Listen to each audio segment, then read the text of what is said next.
Ben, mon nom est Denis Blanchette. Je suis candidat du NPD dans Louis Hébert. C'est la troisième fois que je me présente. De formation, je suis un analyste en informatique. Mon implication au NPD date de la fin 2004. À ce moment-là, c'était l'époque des scandales des commandites. Puis, à un moment donné, je me suis posé la question chez moi, dans mon salon, qu'est-ce qu'on fait? Est-ce qu'on laisse toujours aller les mêmes gens faire les mêmes affaires, puis que le climat pourrit, puis que moi je reste dans mon salon, puis que je chiale? Ou bien, je me lève, puis je fais de quoi? Là, vous connaissez ma réponse. Je me suis levé et j'ai fait de quoi? Et aujourd'hui, je suis devant vous. C'est bien. Louis Hébert est une circonscription particulière dans la région de Québec parce qu'elle a deux collèges, Sainte-Foy puis le Saint-Laurent, et une université, Laval.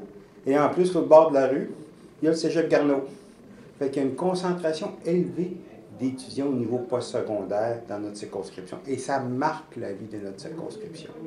Aussi, il ne faut pas oublier que pas très loin, il y a le parc technologique. Ce qui fait que ça donne une certaine couleur à la circonscription. Puis ça, je trouve ça intéressant, puis très motivant parce que c'est l'avenir qu'on prépare dans notre comté. Moi, je trouve ça tellement stimulant de voir que chez nous, à quelques pas de chez moi, la relève de demain est là, puis elle commence à émerger. Puis avec le dynamisme qu'on sent chez les jeunes, je trouve ça tout à fait extraordinaire. Maintenant, évidemment, il n'y a pas juste ça. Si on parle des enjeux à proprement dit, évidemment, l'aéroport est dans notre circonscription. C'est la porte d'entrée aussi de la région de Québec. À ce moment-là, il y a toujours l'éternel débat autour du pont de Québec, qui est quand même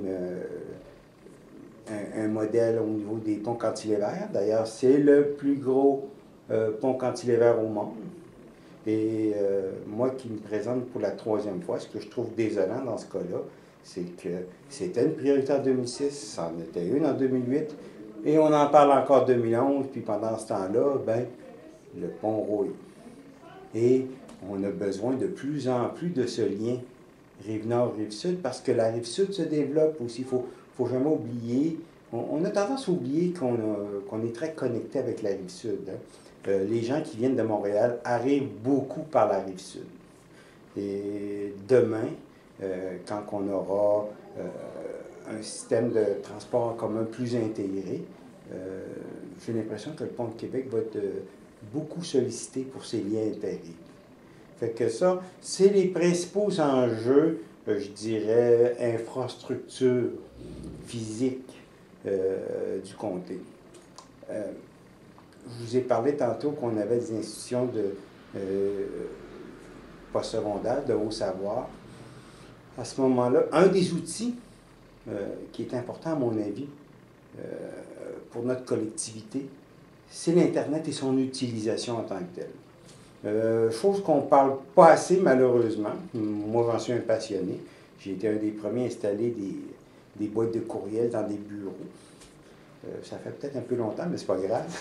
Mais tout ça pour dire que le Canada et le Québec a déjà été un leader mondial dans les technologies de l'Internet. Puis, progressivement, on regarde, on est en train de se faire rattraper, même se faire dépasser. On était tout le temps dans les 2-3 meilleurs au monde au niveau de l'accès, de l'utilisation et tout ça. Puis là, maintenant, on est peut-être entre le 15e et le 20e rang. Avec une population qui est vieillissante, c'est important d'avoir... Puis quand on parle de maintien à domicile, il se développe toutes sortes de petits senseurs pour surveiller les signes vitaux des gens. Et on peut utiliser les technologies de l'Internet pour favoriser le maintien à domicile. On peut utiliser les technologies de l'Internet pour être capable d'offrir les bibliothèques du monde aux étudiants. On peut se servir des technologies de l'Internet pour nos artistes, pour offrir le produit au monde. On peut s'en servir aussi, puis ça c'est l'exemple que je donne peut-être le plus souvent, pour nos PME qui puissent offrir une vitrine sur le monde. La façon de travailler des gens change, la façon de magasiner, d'acheter change. Maintenant, quand que, vous allez sur... vous voulez acheter quelque chose, la première chose que vous faites, vous allez sur Internet. Vous allez chercher de l'information sur ces produits, puis après, vous allez chercher des prix, voir à quoi ça ressemble. Puis après ça, vous allez où? Probablement dans le magasin le plus proche qui a un prix, puis une description de produit qui vous convient. Mais si la PME d'à côté n'est pas capable d'offrir ce service-là, vous allez passer à côté.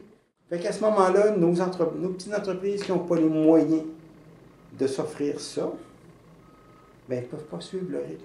Donc, ils se coupent des marchés, puis du marché souvent local.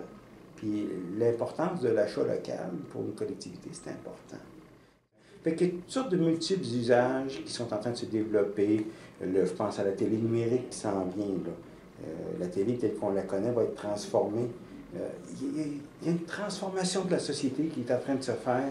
Puis ce que je trouve dommage dans cette élection, c'est qu'on n'en parle pas. On parle de gérer le présent, on parle de gérer les chicanes du passé, mais on oublie trop souvent de regarder l'avenir, puis comment il va être fait, puis comment on va s'y adapter comme société. Pour moi, ça, c'est tout à fait fondamental.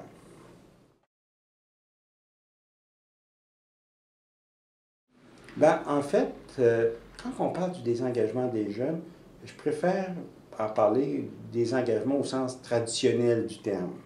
OK? C'est-à-dire que les jeunes ont toujours été les jeunes. Donc, c'est des gens motivés, pleins d'énergie, enthousiastes.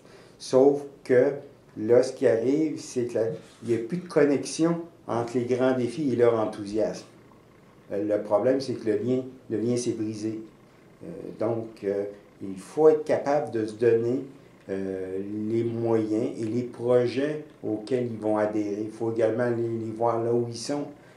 Quand je parlais tantôt des technologies de l'Internet, ben c'est là qu'ils sont. Si on n'est pas là, ben on passe à côté d'eux autres, tout simplement. Il faut rétablir cette connectivité et surtout d'offrir des projets de mobilisation qui vont les stimuler, qui vont leur permettre de travailler à un monde meilleur. Puis quand on va offrir ça, moi je suis sûr que les jeunes vont être au rendez-vous, j'en ai aucun doute.